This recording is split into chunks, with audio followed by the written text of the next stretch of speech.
이 사람이라면 결과보다 과정, 그리고 시스템을 만들 수 있을 것 같다. 한국 축구의 현재이고 미래다. 이정현은 늘 말하지만 먹힐 전술가다. 이런 감독도 이 악물고 외면하는 축협이 레전드다. 감독의 중요성을 보여주는 이정효 감독. 선수가 변변치 않는데도 대단하다. 어느 팀을 가도 본인의 시스템이 있기 때문에 일주일만 훈련해도 구현하고자 하는 축구를 보여줄 수 있다. 어설프고 뜬금없는 말은 하나도 없다. 모든 게 명확하고 분명하다. 전술도 선수들한테 정확하고 분명하게 오더내리고 가르칠 것 같다. 스페인 유로 우승 감독처럼 이정호 감독이 U-19부터 해서 국대 감독까지 되면 월드컵 4강 이상 가능할 듯 무엇을 하는지 알고 있으니 자신감 있게 말씀하시는 것 같아요. 정말 멋진 감독님. 이정용 감독이 사람 보는 눈이 있는가 봄 박전력 분석관을 분석 코치로 올리고 그것도 선출이 아닌 사람을. 박 분석 코치가 이정혁 감독 시스템 만드는데 큰 몫을 했다고 생각함. 상대 칭찬, 선수단 칭찬, 자기 피까지 너무나도 완벽한 인터뷰였다. 저런 감독 밑에서 다른 선수들이 어떻게 열심히 안 할 수 있겠음? 한국 축구 팬들이 분노 속에서도 이렇게 한 감독은 극찬을 하고 있습니다. 너무 분위기가 좋죠. 프로축구에서는 지역을 연고를 하기 때문에 팬들이 감정적으로 상대를 비판할 수도 있겠지만 조금만 수준을 높여보면 뭐 그럴 필요가 없잖아요. 오히려 상대 감독이 뛰어나면 우리가 데려왔으면 좋겠다. 그런 부러움도 생깁니다. 축구 행정적인 시스템도 중요하지만 감독이 망쳐놓으면 이렇게 대기업을 끼고 있는 수원 삼성은 2부 리그로 떨어지고 대기업을 끼고 있는 전북 현대도 강등을 걱정해야 하고 대기업을 끼고 있는 울산 현대팀은 K3 리그 1위 팀이라면 일본 원정 떠나서 참패를 당해버립니다. 이정현 감독은 리그 광주FC 감독입니다. 안정환과 함께 고려대학교가 아닌 아주대학교를 나왔고 K리그에서 부산 원클럽맨이었습니다. 그 사이 안정환이 동료였고 친구이고 라이벌이었다. 이정호가 어느 날 인터뷰에서 안정환에 대해서 얘기를 하더니 라이벌 의식을 갖고 있었지만 본인이 안정환에 안 된다는 걸 이미 알고 있었다면서 그냥 두 번째 하겠다고 인정하고 촉구했다고 했습니다. 자신의 친구인 안정환이 걸 자랑스럽게 생각했지만 안정환이 어느 날 네가 내 친구라고 내가 자랑하고 다닌다고 했다는 말에 정말 뿌듯해하고 있다고 했습니다. 이종현 감독은 2008년까지 축구를 했고 이후에 대학 코치를 시작으로 행정가이자 감독으로 지금은 K리그를 흔들고 있습니다. 처음 맡은 팀이 광주FC인데 그때는 2부 리그로 강등된 광주FC가 단 1년 만에 승격을 시켰고 작년에도 놀라운 성적으로 3위를 차지했으며 올 시즌엔 선수들이 더 이적하면서 선수 레벨이 낮아 있음에도 강등과 거리가 먼 중위권을 유지하고 있고 오히려 아시아 챔피언스 리그에서 리그팀을 연역 격파하면서 돌풍의 팀이 되도록 만들었습니다. 그리고 수많은 이종혁 감독을 응원하는 반응들이 바로 전날 가와사키를 원정에서 꺾으면서 쏟아지게 된 것입니다. 광주는 템포와 압박, 기동력을 살리면서 전반 21분 김진우가 얻어낸 페널티킥을 아사히가 차 놓으면서 승패를 갈랐습니다. 하필 가와사키의 골키퍼가 잊혀져가는 정성용이 활약하고 있었다 보니까 아산이 정성용과 대결이 되었고 알바니아 출신 아사히가 성공시키면서 앞서 나갔습니다. 가와사키는 파상 공세를 이어갔지만 광주의 골키퍼도 만만치 않는 신들린 방어와 수비수들의 원으로 값진 승리를 따냈습니다. 아침은 경기 승리 마약 들어오기 때문에 이정효 감독이 돈을 벌어다 주고 있는 셈입니다. 한국은 2월 이후에 4개월 가까이 국가대표 감독이 공석이 되었습니다. 외국인 감독, 국내 감독들이 거론이 되지만 이종혁 감독은 순위 안에 들어오지 못했던 걸로 알고 있습니다.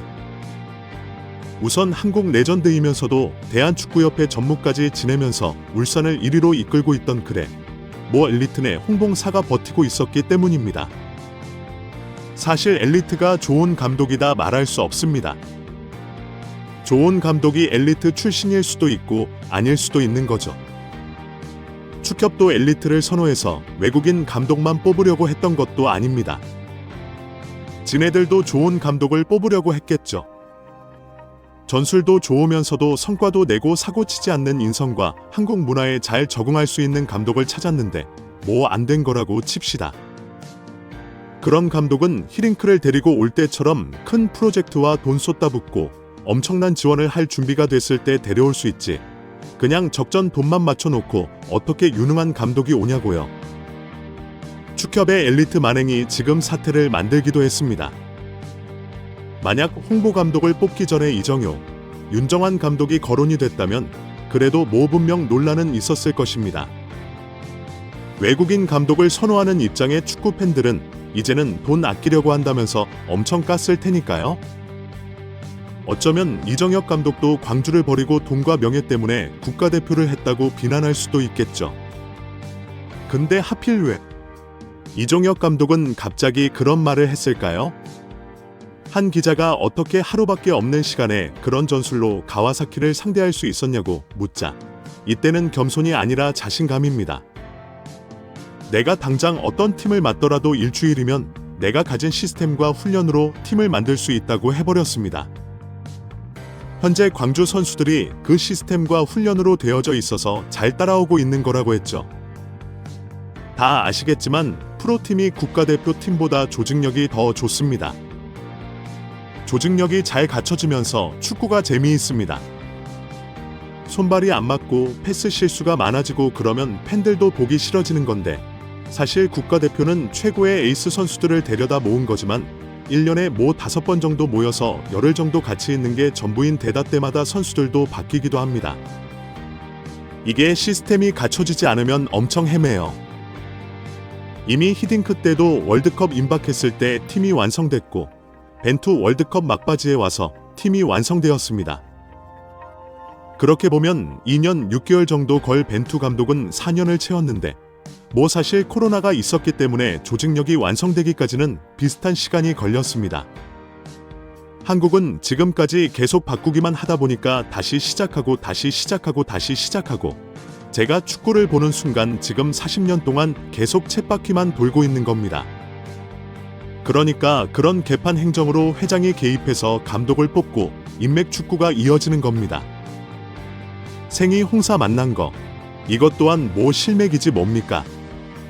지금 분위기상 홍봉사가 스스로 내려놔서 이렇게 자기 픽까지 하는 이정혁 감독을 뽑는 건 아무 문제 없지만 이종혁 감독으로 바꾸기 위해서 홍사 자르는 건 사실상 불가능합니다.